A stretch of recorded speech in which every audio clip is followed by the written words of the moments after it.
உப்புமா பேரை கேட்டாலே என் பையனுக்கு மூஞ்சி உம்முன்னு ஆகிடும். ஆனால் இந்த ஜவ்வரிசியில் உப்புமா செஞ்சு கொடுத்தோன்னா இன்னும் வேணும்னு எல்லார் தட்டில் இருக்கிறதும் கொஞ்சம் கொஞ்சம் காலி பண்ணிவிடுவான். அவ்வளோ பிடிக்கும். நீங்களும் உங்கள் வீட்டில் உப்புமா பிடிக்காத கேஸுங்களாம் இருந்தாங்கன்னா இந்த உப்புமா செஞ்சு கொடுத்து பாருங்கள், ரொம்ப டேஸ்ட்டாக இருக்குதுன்னு சாப்பிடுவாங்க. இந்த ஜவ்வரிசி நல்லா வாஷ் பண்ணிவிட்டு 2 தண்ணியில் ஓவர் நைட்டுக்கு முங்குற அளவுக்கு மட்டும் தண்ணியை ஊற்றி ஊற வச்சுட்டு காலையில் பார்த்தோன்னா நல்லா தண்ணிலாம் சோக் பண்ணி சாஃப்ட் ஆகிடும். அதுக்கப்புறம் பார்த்திங்கன்னா வேர்க்கடலை வறுத்து தோல் உரித்து க்ரஷ் பண்ணி வச்சுக்கலாம். இன்னொரு பக்கம் உப்பு மஞ்சள் தூள் மட்டும் போட்டு உருளைக்கிழங்கு வறுத்து வச்சுக்கலாம். இப்போ ஒரு கடாயில் கொஞ்சமாக எண்ணெயில் சீரகம், இஞ்சி, பச்சை மிளகா, கறிவேப்பிலை எல்லாம் ஆட் பண்ணி நல்லா வதக்கிட்டு, பெரிய வெங்காயமாக இருந்துச்சுன்னா 1, மீடியமாக இருந்துச்சுன்னா 2 வெங்காயம் ஃபைனாக சாப் பண்ணி ஆட் பண்ணிவிட்டு இந்த அளவுக்கு வதங்கினதும் நம்ம ஊற வச்சுருந்த ஜவ்வரிசி, அந்த க்ரஷ்டு பீனட்ஸ், அதுக்கப்புறம் சர்க்கரை கொஞ்சம் 1 ஸ்பூனு, கொஞ்சமாக உப்பு எல்லாத்தையும் ஆட் பண்ணி நல்லா மிக்ஸ் பண்ணிக்கலாம்.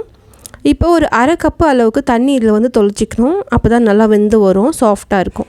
தண்ணி தெளிச்சுட்டு லோ ஃப்ளேமில் மூடி வச்சு ஒரு 15 நிமிஷத்துக்கு நடுவில் ஓப்பன் பண்ணி கொஞ்சம் கலரி விடணும், இல்லைன்னா அடி பிடிச்சிக்கும். ஃபைனலி நம்ம வறுத்து வச்ச உருளைக்கிழங்கு ஆட் பண்ணிவிட்டு கொஞ்சமாக லெமன் ஜூஸ் ஆட் பண்ணிக்கலாம். கூடவே கொத்தமல்லி போட்டுட்டு நல்லா மிக்ஸ் பண்ணிட்டோன்னா நல்லா ஒரு டேஸ்டியான புதுவிதமான பிரேக்ஃபாஸ்ட் ரெடி ஆகிடும்.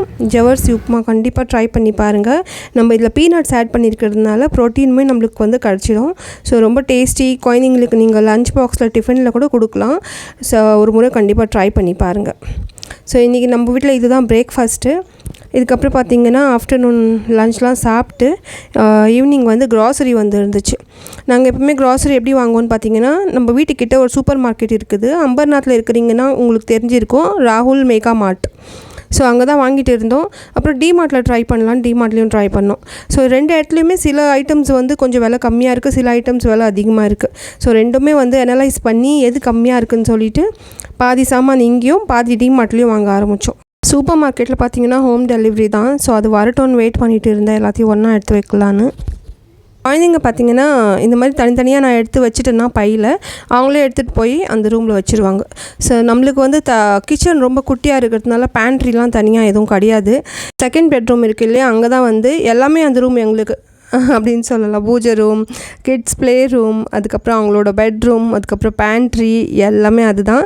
ஸோ அங்கே 2 ஸ்டீல் ட்ரம் வச்சுருக்கிறேன். அதில் தான் ஸ்டோர் பண்ணி வைப்பேன். ஸோ எப்போ தேவையோ அப்போது கொஞ்சம் கொஞ்சமாக எடுத்து கிச்சனில் இருக்கிற கண்டெய்னர்ஸ் ஃபில் பண்ணிப்பேன்.